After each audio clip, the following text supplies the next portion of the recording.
엔화가 지금 역대급으로 싸다. 엔화는 당연히 올라갈 거다.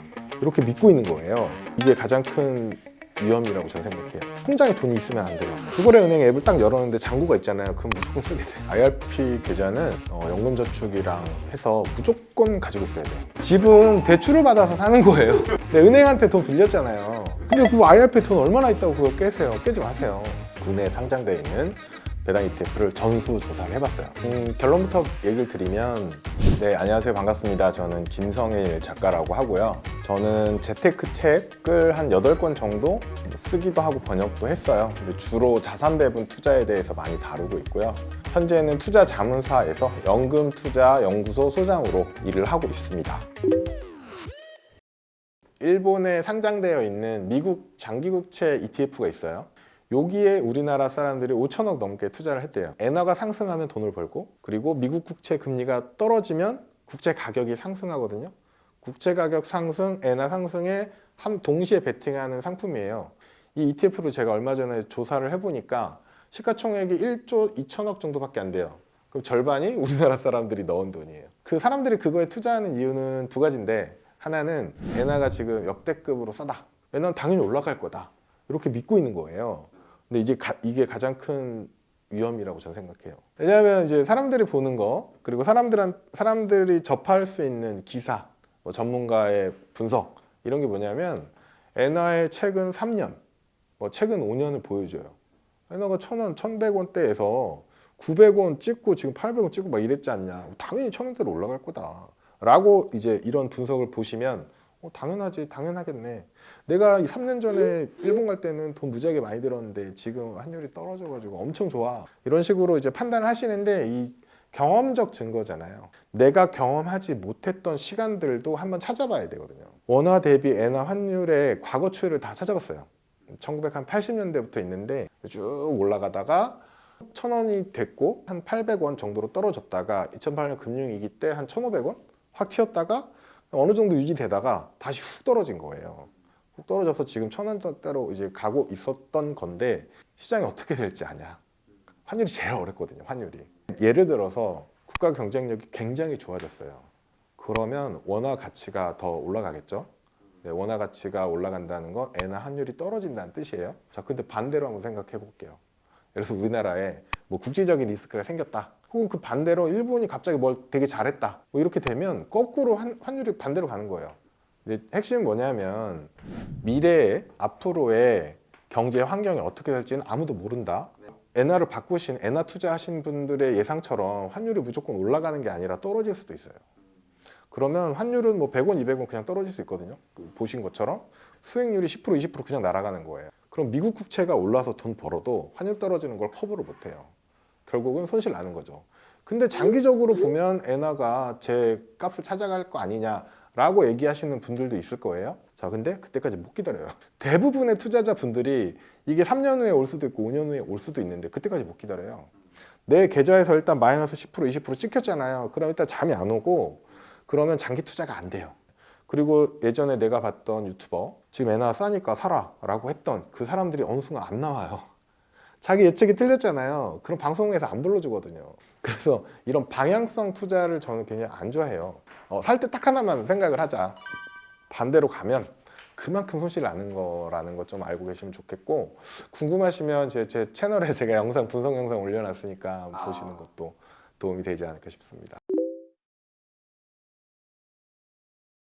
국내에 상장되어 있는 배당 ETF를 전수 조사를 해봤어요.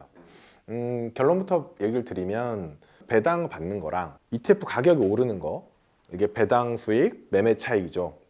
요 두 개가 합쳐져야지 총 수익이 됩니다. 그래서 배당을 잘 준다고 해서 무조건 좋은 건 아니에요. 왜냐면 이 주가가 계속 떨어지면 결국은 손해잖아요. 이거 언젠가 정리하잖아요. 그렇기 때문에 배당이 잘 나온다고 해서 무조건 좋은 투자는 아니다 라는 거를 이제 좀 말씀을 드리고 싶고, 기본적으로 이제 한국에 있는 배당 ETF들의 성과를 보면 코스피랑 그렇게 다르지 않아요. 물론 배당주가 더 잘 나가는 구간이 있고 성장주가 잘 나가는 구간이 있어서 이제 그런 편차들은 발생하지만, 실제로 배당을 포함한 총수익, 배당 나온 거랑 매매 차익이랑 해서 총수익 기준으로 비교를 해봤을 때 코스피 대비 더 우수하다는 증거가 없어요. 우리나라뿐만 아니고 미국도 똑같습니다. 배당 성장, 슈드라고 해서 배당 성장 ETF 굉장히 유행했어요. 근데 올해 조용해요. 왜 그러냐면 배당은 계속 나오는데 주가가 안 올랐거든요. 근데 S&P 500은 엄청 많이 올랐어요. 배당이 뭐 계속 늘어나는 걸 보고 배당 성장이라고 이제 이름을 붙였는데 뭐 좋아요. 좋은데 기본적으로 배당 나오는 거랑 매매 차익 두 가지를 합친 총수익 관점에서 보면 장기적으로 배당 성장 ETF나 S&P 500 ETF나 거의 똑같아요. 딱 두 군데가 달라요. 2000년 때 그리고 작년. 기술주가 엄청 좋을 때는 성과가 안 좋았고 기술주가 안 좋을 때는 상대적인 성과가 좋은 거예요. 너무 뻔한 얘기잖아요. 그러면 이제 S&P 500에는 기술주가 있고 그래서 2022년 하락장에는 슈드가 좀 괜찮았어요. 안 빠졌으니까. S&P 500이 1년 동안 24% 올랐거든요. 거의 30% 가까이 막 쭉쭉쭉 오르고 있는데 슈드가 안 오르는 거예요. 그냥 배당주의 특징이에요. 배당주의 특징. 뭐 그런 차이점들이 있는 거지 이게 더 우수하다라는 생각은 저는 안 들어요. 그 월배당 상품도 굉장히 유행하고 있잖아요. 뭐 어느 정도 일리는 있지만 사실은 이제 자가배당 하면 되거든요. 자가배당 내가 필요한 만큼 팔면 돼요. 물론 이제 뭐 손실 나 있는 거 파는 건 힘들다 뭐 이런 얘기들이 있는데 그건 이제 개별주 단위로 하시면 이제 그런 게 있을 거고 저처럼 포트폴리오 단위로 하면 이 포트폴리오 안에 몇 개는 손실 몇 개는 수익 뭐 이렇게 막 섞여 있어요. 근데 나는 이걸 팔아서 꼭 해야 되는 게 아니라 이 전체에서 원하는 만큼 자가 배당하면 되기 때문에 배당 투자를 저는 추천하지 않습니다. 진짜로 이게 수익이 잘 나는지 이런 거는 좀 검토를 해보셔야 돼요. 기본적으로 저축이라는 말을 이제 오해하시면 안 되는데 은행에 하는 게 저축이 아니에요. 돈을 안 쓰고 놔두는 게 저축이에요. 이 저축한 돈을 은행에 넣든지 투자를 하든지 그거는 그 다음 문제인데 기본적으로 저축을 안 해요. 근데 이걸 알고 계셔야 돼요. 내가 한 달에 300만 원을 벌어요. 이 300만 원이 지금 내가 다 써도 되는 돈이 아니에요. 부채가 있어요. 부채. 무슨 부채냐? 30년 후에 내가 써야 될 돈이 여기 있어요. 미래에 나도 돈을 써야죠. 그때는 돈을 벌지도 못하기 때문에 더 그게 중요한데 지금 300만 원을 벌면 최소한 50만 원은 미래의 나를 위해서 저축을 해야 돼요. 부자가 되는 방법은 심플합니다. 절약해서 저축하고 저축한 걸 투자해서 늘려나가면 되는데 그래서 통장에 돈이 있으면 안 돼요. 주거래 은행 앱을 딱 열었는데 잔고가 있잖아요. 그럼 무조건 쓰게 돼요. 그래서 제가 추천드리는 방법이 하나는 이제 거주 목적의 집을 사는 거. 다 대출 끼고 사잖아요. 원래 집은 현금 주고 사는 게 아니에요. 절반 이상 은행 거죠. 처음에는 조금씩 제 지분이 늘어날 뿐이고 보통은 대출 원리금 나가는데 그것까지 쓰지는 않거든요. 네, 그거 나가고 나면 그 나머지로 쓰죠. 또 하나가 연금에 넣는 겁니다. 네, 매년 연금에 돈을 넣으세요. 1년에 900만 원까지는 개인연금에 돈을 납입하면 세액공제 혜택을 줘요. 세액공제를 148만 5천 원 받을 수 있어요. 그렇기 때문에 그것도 다 꽁돈이잖아요. 매년 그걸 주기 때문에 그건 일단 받고 그 납입한 900만 원은 파킹 ETF 같은 걸 하셔도 돼요. 그리고 뭐 저처럼 자산 배분 투자해서 뭐 몇 퍼센트 수익을 안정적으로 그냥 나게 놔두는 거예요. 쭉 가면 엄청 큰 도움이 됩니다. 그런 관점에서도 연금 투자 같은 거를 좀 하시길 바라겠습니다. 연금저축이랑 해서 무조건 가지고 있어야 돼요. 왜냐하면 IRP는 일단 직장인만 가입할 수 있어요. 가정주부나 이런 분들은 IRP 계좌를 못 열어요. 그래서 회사를 다닐 때 IRP 계좌를 만들어 놓고 그 다음에 퇴사하면 계좌는 그냥 쓸 수 있어요. 그런데 이 계좌가 장점이 굉장히 많아요. 아까 말씀드린 것처럼 세액공제 해주고 900 넣으면 148만 원을 돌려준다니까요. 뭐 집도 사야 되고 뭐 이런 목돈 들어갈 일이 많잖아요. 그것 때문에 많이 깨시는데 그 말도 안 되는 짓이다. 집은 대출을 받아서 사는 거예요. 근데 은행한테 돈 빌렸잖아요. 근데 그 IRP 돈 얼마나 있다고 그걸 깨세요? 깨지 마세요. 차라리 대출을 더 받으세요. 더 받아도 안 되는 상황이면 그 집은 사면 안 된다고 저는 봐요. 가지고 있는 캐시플로우 안에서 가지고 있는 자산 안에서 집을 사야지 노후 자금까지 다 털어서 딱 들어가야 된다. 요거는 좀 고민해 봐야 된다고 생각해요. 제가 이제 나이가 조금 있으니까 이제 은퇴하신 분들을 많이 만났죠. 그분들 딱 퇴직할 때 딱 두 개밖에 없대요. 아파트 하나랑 연금. 근데 이 연금이 뭐냐면 그분들이 뭐 개인연금 한 게 아니라 퇴직금 받아서 나온 연금. 딱 두 개밖에 없어요.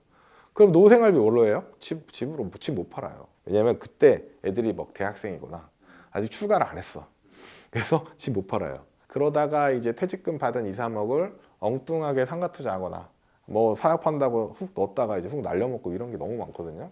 개인 연금 계좌에서 캐시플로우가 나오게 만들어야 돼요.